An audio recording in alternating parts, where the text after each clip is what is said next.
So, Adam, I want to jump right in and talk about your incredible new foundation, the Feel Something Foundation. My new foundation? Which I actually am wearing new foundation. Very summery. You're looking gorgeous, I have to say. But I love the message, what you're trying to do by making the expression coming out disappear. Yeah. I think there's such a stigma attached to that. In today's society, we do not need to come out because you are who you are. Absolutely. And I just think it's such a beautiful message. And it brings up the topic of stigmas. And one of the stigmas I have, that I know it's going to sound so stupid to you, but it's something that I've carried with me my whole life. When I was a kid, someone said in school, they used to say, "Smelly Kelly with the big belly whose dad's on the telly." And I have this whole thing of always thinking that I smell. So I'm always wearing something and showering 3 times a day. I have body dysmorphia, and I've always been a little bit ashamed of being on TV as a result of that little thing that someone said to me when I was a kid. Yeah. And it's crazy to think that these little tiny things that don't even mean anything get carried with us our whole life and turn into something so big. Yeah. Absolutely. I mean, I think with the coming out thing, it's really interesting because you talk to different members of the gay community about the different generations that have gone through what they've gone through. You know, obviously the last generation had to fight for where we are today. And so it's hard for a lot of people of the older generation in the queer community to say, no, coming out's really important. We had to do that. That was a political statement. That was something that we had to be really bold about in order to move the needle. And that's all valid. But I think what we're looking at now is we're looking ahead. We're looking at what's next and where we're at this moment. And it's a hard thing because it's changing so fast. It's rapidly evolving. And, you know, for anybody that feels like an other or feels like an outsider, we've upped the conversation on that a lot over the past 10 years, for example. We talk about things now. Things are out in the open, and it's a really exciting time because we know what to call things. We know how to define things and how to explain things as opposed to keeping them as taboos, things we're not supposed to talk about. And that's good. I think that's a big step. I agree with you so much. And it's one of those things where it's always an uncomfortable conversation to have, but it's a conversation that needs to be had. Yeah, absolutely. Every generation, there's new issues that need to be addressed. Like, did you ever think, even 3 months ago, 4 months ago, that we would be where we are now? This is a whole new thing. I mean, I think that it's scary and it's different and it's something that we're not really sure of. But I think if there's any silver lining here, if there's any positive from it, I think that we're all going through it together. Everyone's affected by this on different levels, but everyone's being affected. We haven't had like a shared experience as like a whole world like this, I think, ever in our lifetimes. So I think that there's a certain sense of unity that we can find if we try, and a sense of understanding. And I hope that on the other side of this, when everything sort of calms down a bit, when we get past the major spike of this thing, I hope that the people are more, empathetic and caring toward one another. I think they will be. I really do. I feel like I agree with you so much. And it's like a reset button. We needed to be taught perspective and kindness again. Yeah.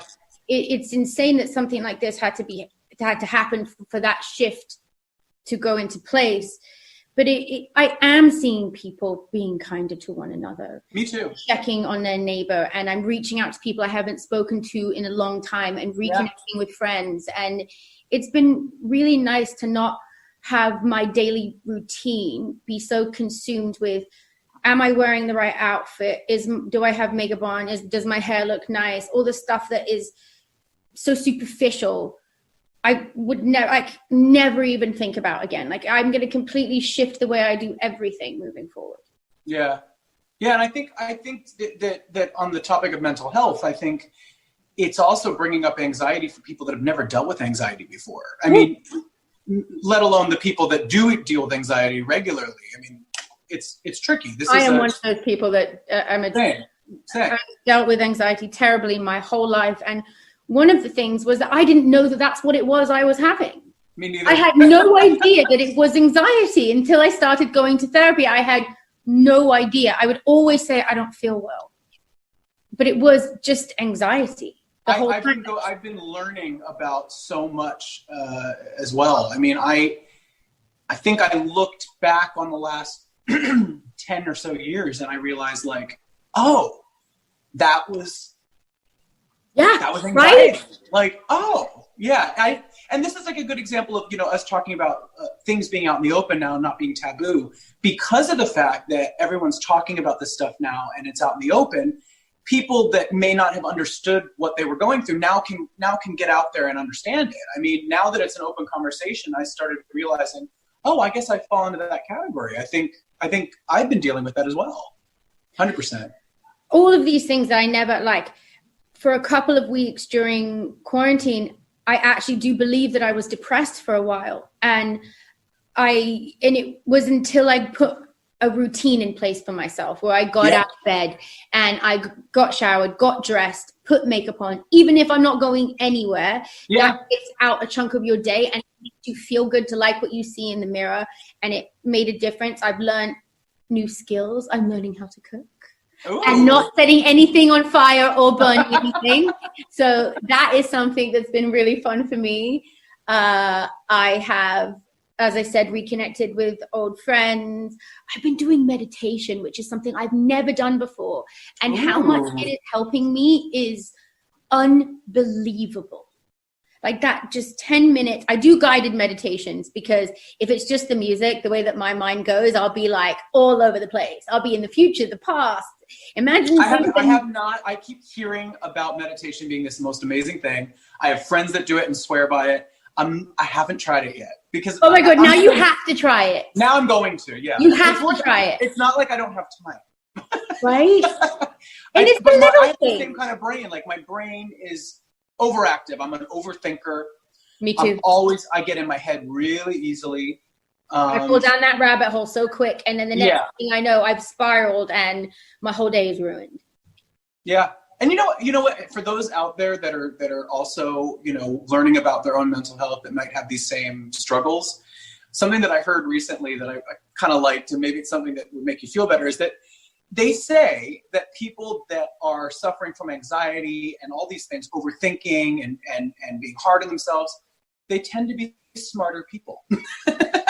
Really? Yeah, it's like a symptom of an intelligent mind because we're. I think I missed the boat on that one. I just think like when you're in that space. Mom, say hi to Adam. Mom, just say hi.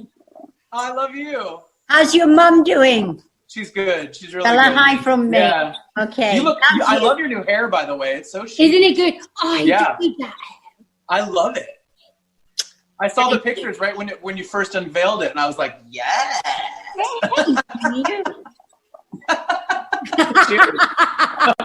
When you come to the realization, especially like the first time you start realizing that you're dealing with something, the reaction is to say, oh, what's wrong with me?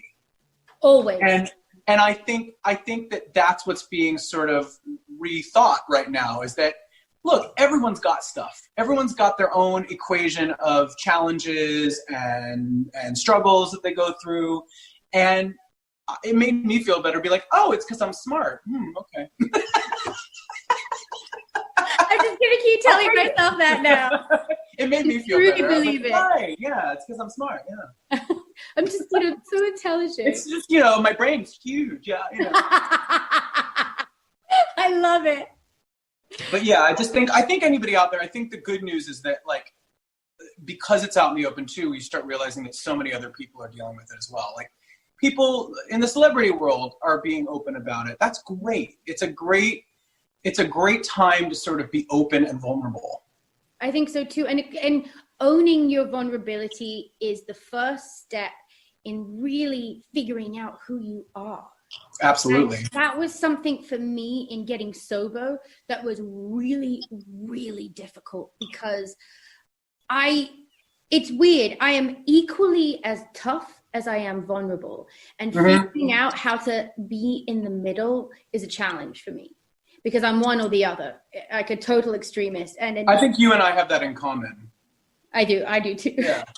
Yeah. And I think it's something that you learn at an early age. It's sort of a defense mechanism. You go, okay, I feel scared or weak or sensitive, vulnerable, and I'm going to do something to sort of fight against that. And I'm going to create this persona that I can click into for protection.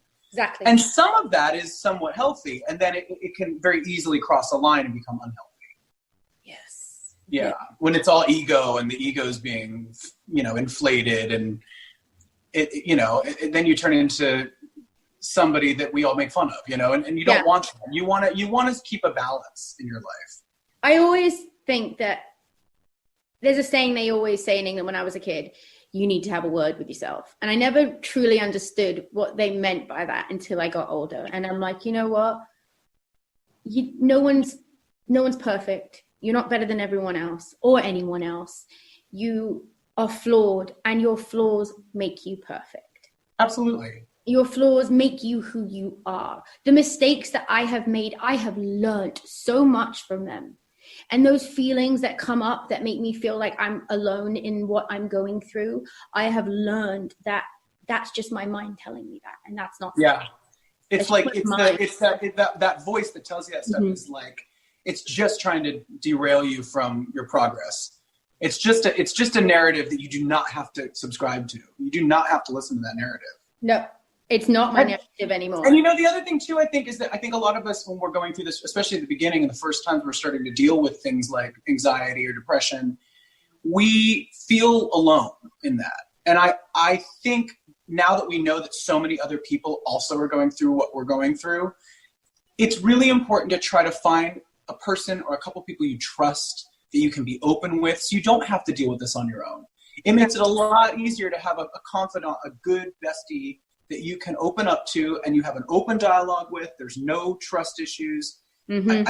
I think that if you go to your best friend, for example, if you're somebody that's dealing with this and you are really honest, if that person's a real friend, they're going to be there for you. They're going to understand it. They're going to support you. That's a great way to kind of field out your real friendships from your BS fake friendships, Yeah. And I think that in this specific time in life is showing you who your real friends are. It's doing that favor for you. It's cutting out all the people who don't care enough to pick up the phone to you and showing you who your real friends are. So you have that kind of a crash course in what's important to you, what's important in your relationships, and the people that you need to keep closest. Like I have my 3 people that I call 17 times a day, that like from the minute I'm awake to the minute I go to bed, we're all on this group text message with each other, just checking in. And if you haven't heard from somebody yet and you're listening to this right now, reach out to the people you haven't heard from. Make sure they're okay. It takes 2 seconds. I think some of what anxiety comes from, in some cases, at least for me personally, is there's that whole people pleasing thing. And like you and I are both, we've both been around LA for a long time. Yeah. Your Remember family. We used to live in the same building? We did. That was a fun building. But we grew up, you grew up on TV. I mean, it's like there is a certain amount of people pleasing that goes on. You worry about what people think of you. You worry about how you look. It's worry. That's where the anxiety comes from. And I think now that, we're in this generation where everyone has an Instagram, everyone's on social media, we're all sort of putting ourselves out there. And you have to make the decision for yourself, like, where's my boundary? How much do I want to put myself out there? How comfortable am I with this? No one's forcing you to express yourself in a way that doesn't make you comfortable. Exactly. You have the right to say, I'm comfortable with this. I'm not comfortable with this. You know what I mean? And no is a full sentence. I used to be one of those people that was so frightened to say no to someone. And I made myself miserable by always saying yes. And it's that little thing of having that confidence within to say, I'm not comfortable with this. It doesn't make you whiny. It doesn't make you a brat. It just it makes you a confident human being who knows who they are. And I think that that's a very attractive quality in a human. Absolutely. And if you feel pressure to be involved in something that does not make you feel good, don't do it. I mean, I know that sounds complicated, especially now. right now. Yeah. Especially Don't right now, do things yeah. that make you uncomfortable. Do things that bring joy to your life. Take time for you. That 15-minute bath at the end of a day can make such a big difference. Little things like that I've been doing have really helped. And I've made sure that I walk around the kitchen counter so many times when I wasn't allowed out. So I get 10,000 steps. I call all my friends. They're like, are you still walking around that counter? I'm like, yep. I got to get those steps in. Yeah, exactly. It sounds cliche, but it really can get better. It can, but you got to do a little work. You got to look at yourself in the mirror and be honest with yourself and take the necessary steps. I mean, therapy is like what you mentioned. Therapy is amazing. I started taking therapy. I started seeing a therapist as well, and it's been really helpful. It was such a big step for me to do that, because being English, and you know what they're like in England, when you talk about therapy or therapist, it's like, oh, you're crazy. It's the first thing anyone says to you. Why? What? Are you crazy? And you're like, no, I'm not crazy. I actually think you're crazy if you don't talk to somebody. Yeah. That's what makes you or I'm trying not to become crazy. That's why I'm going. I'm trying to make sure I don't get that way. Yeah. And so it's all of these words that I started to then turn it around on them and be like, yeah, I am crazy. And I like being crazy. So I go and see this person. I talk to them about my crazy. And it's great. And it disarms people and they can't judge you for it. But we are becoming more aware that things like this need to not have a stigma, and everybody needs somebody to talk to. And it's, we're lucky we can afford to pay someone and sit in front of them. Not everybody is like that. And there are some incredible support groups online. And I would encourage people to look up in their area and see what is available, because some of the ways in which people have come together to support one another has been so beautiful. Absolutely. That's the beauty in all of this. That's the light in all of this dark time that we're going through. Yeah, absolutely. The creativity, and I'm sure you're working on music right now. I am. And that was the thing. Like you, I think the first few weeks of this whole quarantine, I didn't know what to make of how I felt. I was also a bit depressed. I was kind of in shock because I couldn't believe it. I was like, what? And so I kind of shut down a little bit for a minute and just kind of like needed to sort of have time to myself to figure it out and process, and that's okay. Are you one of those people, because I am, that when you see suffering, it affects you deeply? Yeah. Like when I see... Yeah, there's a collective anxiety that everyone's sort of experiencing right now, and you feel it.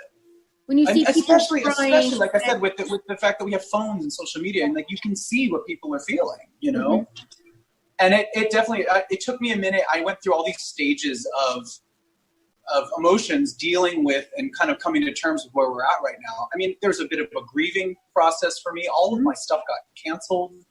Same. I was excited. I had a whole year booked out, and now we're like, okay, yeah. And I know that we're not, it's all relative, we're doing stuff on this level, but everyone understands what that feels like. I mean, anybody out there that's in school, all your school is put on hold. All your events, maybe if you're in high school, you have the school dances and the events and stuff, everything graduation. Yeah, that's hard. And you have to acknowledge that there's a grieving process. You're allowed to feel sad. And you're allowed to be pissed off. Yeah. You didn't get to wear your prom dress and go and be with your prom date, and you didn't get to go up there in front of your family and on graduation day. You are allowed to be pissed off about that. Yeah. That is okay. And you are allowed to have some terrible, miserable days. That is okay. Yeah. People think, we get told that we have to be happy and nice and pretty all the time, and that is just not real. No. There are some days where I'm like, I'm in a bad mood, and that's okay. Just stay away from me. And that's just how you just have to, the acceptance of your feelings is what we have to start doing. Yeah. And also you have to figure out, it's really helpful to figure out an outlet that's not harmful to yourself or anybody else. Mm-hmm. Don't take it out on yourself. Don't take it out on somebody that you love. Figure out a way to sort of release that energy. I don't know. Some people want to go on a run or work out, or some people. I wish I was like that. I know, I haven't If been I could running get either. addicted to running or working out, that'd be great. I've been I addicted know. to everything else. And it's funny, you know what? I'm naturally like a lazy person too. I'd rather just lounge around. That's more my idea of a good time. But you know, I mean, anybody that you talk to, they look at this. I'm not running in this. But anybody that you talk to, any therapist says, you know, look, exercise is a really good way to combat feelings of anxiety. It's chemical. It does work. You don't have to be a, Olympic sprinter. You don't have to be a weightlifter, but do something to get your heart rate up. Dance around the room. And this is an amazing time while we're in quarantine. No one's watching. You got a ton of time. Take a dance class online. Like there's all these, do something silly that you've never tried before as an outlet, as a challenge for yourself. It will get your mind off of the anxiety. It'll get your mind off of what everybody else is doing. Do it for you, you know? Mm-hmm. I haven't taken a dance class yet, but I think I'm going to. Oh my God, now I was going to be like, do you want to take a dance class with me? I mean, where is Richard Simmons when we need him? Yeah. Oh. I'd be sweating to the oldies with him every day if he was doing live Zoom. Like, I wish I could be doing stuff like that. Like, that's what I'm going to get into next week. Where is Richard? Where is Mr. Simmons? We need him right now. Now is his time for a comeback. For sure. Come on, Rich. Come on, Dick. But yeah, it's been weird. But like you said, like music has been a great outlet. If there's anything creative that you like to do, like it really does help to find projects. That's been the key for me in this whole thing. What have you been doing to kind of keep your mind busy? So I've been doing I get my 10,000 steps in a day. So I usually max out at about 14 to 18,000 steps because there's nothing else to do. So I just go walking. I've learned how to cook, which is new because if anyone's ever been to this household, you know that no one in my family cooks. That is why my dad used to hide his drugs in the oven. There's a so that's a big deal. Reconnecting with friends. I've learned how to meditate. Just little thing, like I've been learning to be okay being alone. It's only this week that I've been quarantining with my parents. So for the last 2.5, almost 3 months, I was alone at mine. And learning to be okay with my own company and at peace with myself was so hard, but I feel so accomplished that I got there. And everyone else kept calling me, being like, how are you doing this? I'm like, I don't know. I honestly don't know. It's funny because I'm used to spending time alone. I kind of need it. I'm like, what do they call it? Like an extroverted introvert or something? Isn't there Yeah. Like I like people. I love socializing. I love being on stage and performing, but I also need my time to sort of recharge. And with this quarantine, I find it very interesting because it could have very well been that I had been by myself this whole time. Yeah. But I was lucky enough to have 2 friends that were relocating from New York right before the quarantine started. So when I was on tour in January and February down under, they were house sitting for me. And it's a really close friend of mine. He used to live here in town. He's danced for me for years. He was relocating from New York to do Hamilton, the musical. This is my buddy Terrence. This is who's one of my best friends. You met Terrence. Yeah, I've met Terrence. So he was like, oh, can me and my boyfriend and our dog, do you think that we could land at your place while we look for where we're going to live? And I was like, absolutely. And so he was staying here. And then when quarantine started, it was not the time for them to look for an apartment. No. So I was like, just stay. And that has been the blessing, is that I've had sort of a family vibe here at the house. And it's one of those things where it's relearning how to find your own space even when you're with people in the house. I still need my own time. And that's been a really interesting learning curve for me because I'm usually just alone because I'm alone, because I don't have roommates. And so it's been good. You know, I come into my little office here, I do my work, I have my projects, I have my bedroom, my bathroom, and then when we're downstairs, we're socializing. And it's been good to have that balance. It feels like family. Yeah. Yeah. I like that. I think that's so beautiful that you have that built-in community with you, and you're learning to compromise and have space, and that's Yeah. so important. And the dogs like to play together, and they're hilarious. They're so cute. Like my pony. Hello. Say hi. Oh, you smell. She does. Her breath stinks. Well, I'm going to let you go. I cannot thank you enough, Adam. And I have to tell you, you are so fucking handsome. It makes me sick. Every time I look into your eyes, I'm just like, why am I not a man? This is not fair. Not fair. You look amazing as well. Thank you. I And when love this how is long- done, I love dance how long party, we've please. been- What'd you say? I know. I said, when this is done, can we have a dance party, please? Yes, please. I love that idea.